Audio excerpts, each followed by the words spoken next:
I'm by no means an expert on American comics. If I have any expertise, it's in British comics, but that's not so difficult as there haven't been that many British comics. I've been reading 2000 AD since I was 3, but I think that does give me a certain degree of kind of outside observer credibility, detachment, and so on when it comes to this whole Comicsgate blow up. Plus, I'm left wing, so you would think that I would be against the Comicsgate people, people like diversity in comics and so on. But I'm not. Furthermore, I practically cringed up my own asshole when the social justice warrior types wheeled out Stan Lee to defend them. And the problem isn't what Stan Lee was saying, because that was accurate. Marvel Comics always have been progressive and inclusive and diverse and all that. So he wasn't wrong in what he was saying, but the people who wheeled him out to defend themselves are wrong in thinking that's what they're doing. So, allow me to explain the difference in tradition between American comics and British comics, because I think that'll be somewhat illustrative. So American comics tend to come from a place of bright-coloured escapism, especially post-comics code, jingoistic patriotism, star-spangled underpants, all of that kind of stuff. British comics don't. Now this is part of the reason for the difference between style and regard, I guess, but historically, between British and American comics. It also accounts for the popularity of American comics in Britain when they first started coming across and appearing, because they presented that kind of escapism, but also the difference in the way that homegrown comics were produced. I mean, all this kind of stuff really took off in the 50s and 60s, and in those periods, Britain was still living in a post-war era. There was still rationing. Kids were still playing around in, bomb craters and so on in London. There was still very much a very strong class system. So, the working class were very different from the upper class, the ruling class, and so on. To produce that kind of pure escapism in Britain was difficult, because you were constantly having your nose rubbed in that the world wasn't like that the world was morally grey, that nasty things happened and so on. You were living in a time of difficulty. So for producers to produce something really different,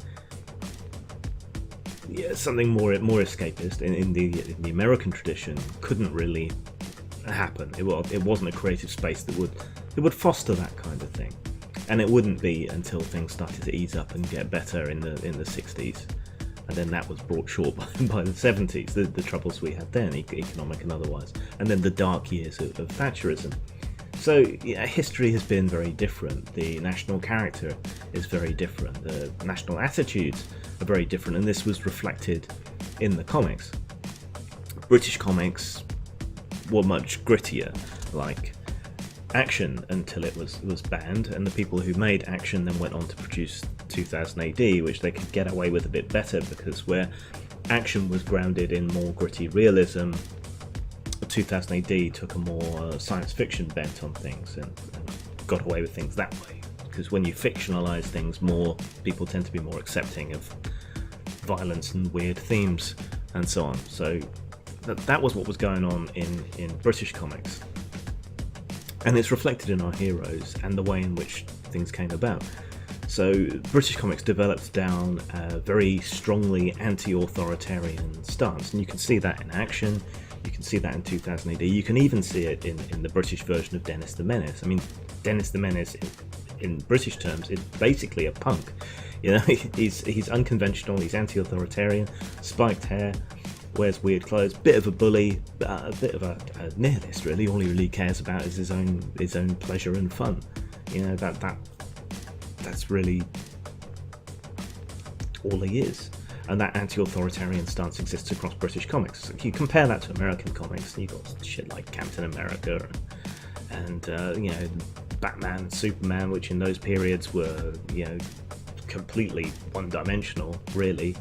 and properly cartoonish as compared to comics-ish. Then Marvel comes along. Marvel's approach is much closer to the British one, and that's what made it more kind of revolutionary in the American context, I suppose, and accounted for its popularity. You couldn't really perhaps relate to Batman as was. I mean, he's this billionaire playboy who can fuck about and do whatever he likes. You can't really empathise with Superman, especially the weirder the story's got. You know, he's this completely super powerful person. These are alienating power fantasies that you can't necessarily go along with. They're pure escapism, which is fine in its own way. But Marvel managed to cut a path by doing something different, something closer to the British sensibility. They grounded their characters in the real. And this is the argument that the social justice warriors are making for the current trends in comics that they're doing. They see what they're doing as being grounding things in reality. But it's not really.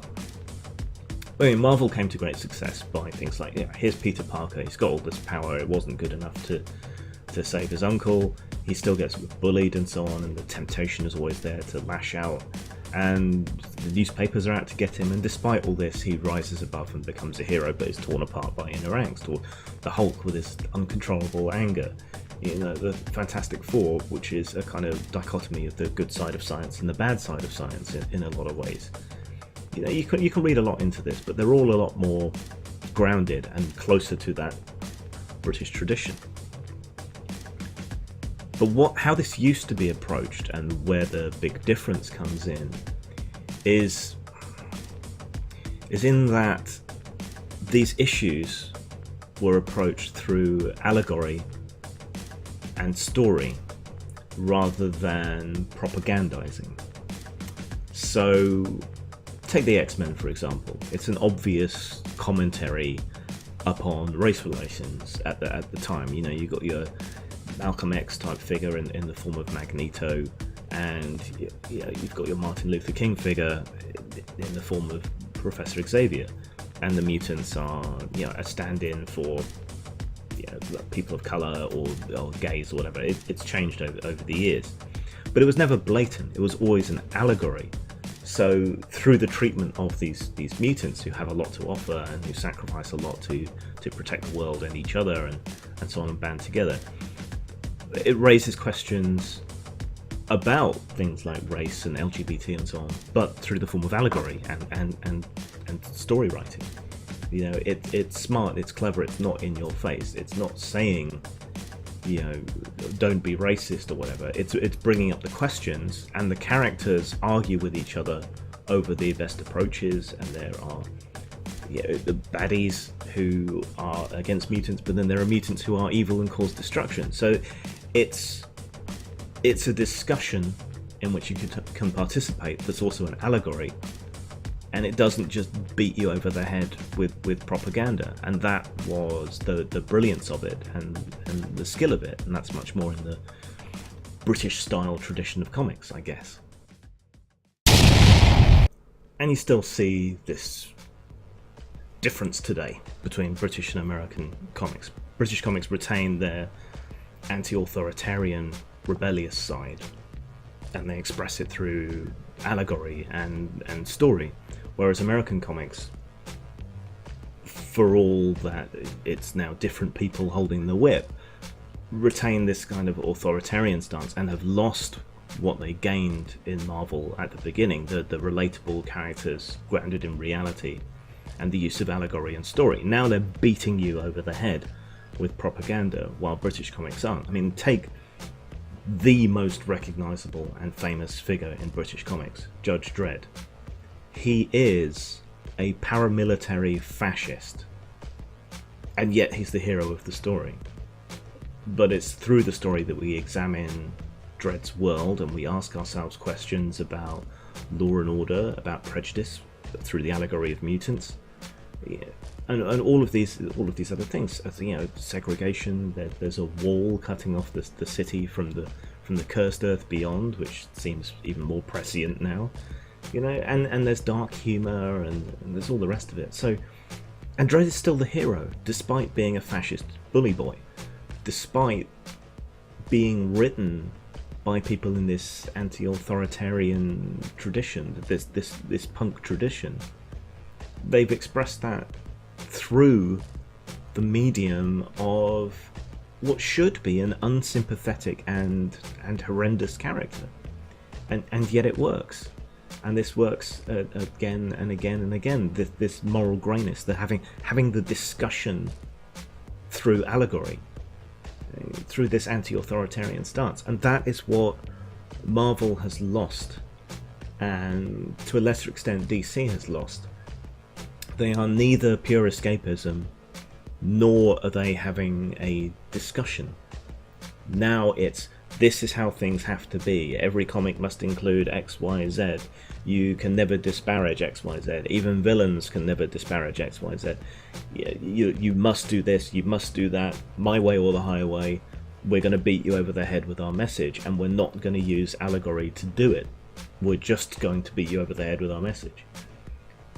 That is what people are rebelling against, I think. They don't read comics to be proselytized to, at least not so directly, and especially not if the comic or any other medium isn't upfront about it.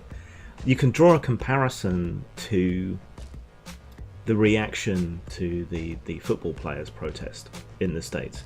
There's nothing particularly wrong with the protest or protesting or whatever, but politics is everywhere.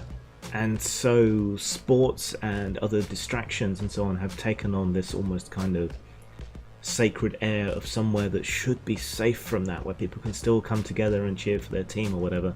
And so bringing politics into that so blatantly and in such a preaching fashion has pissed off a lot of people, because they wanted this one safe space where they could be left alone and just enjoy something. And I think that's a similar attitude to what you're finding in comics. Now, I want progressive issues and so on to be in there, and I want comics to reflect reality, but I don't want them to be propaganda. And the way you do that is allegory and strong storytelling. And in the British tradition, you get that through anti-authoritarianism. In the American tradition, it seems that the authoritarian just dons a different hat. Zang.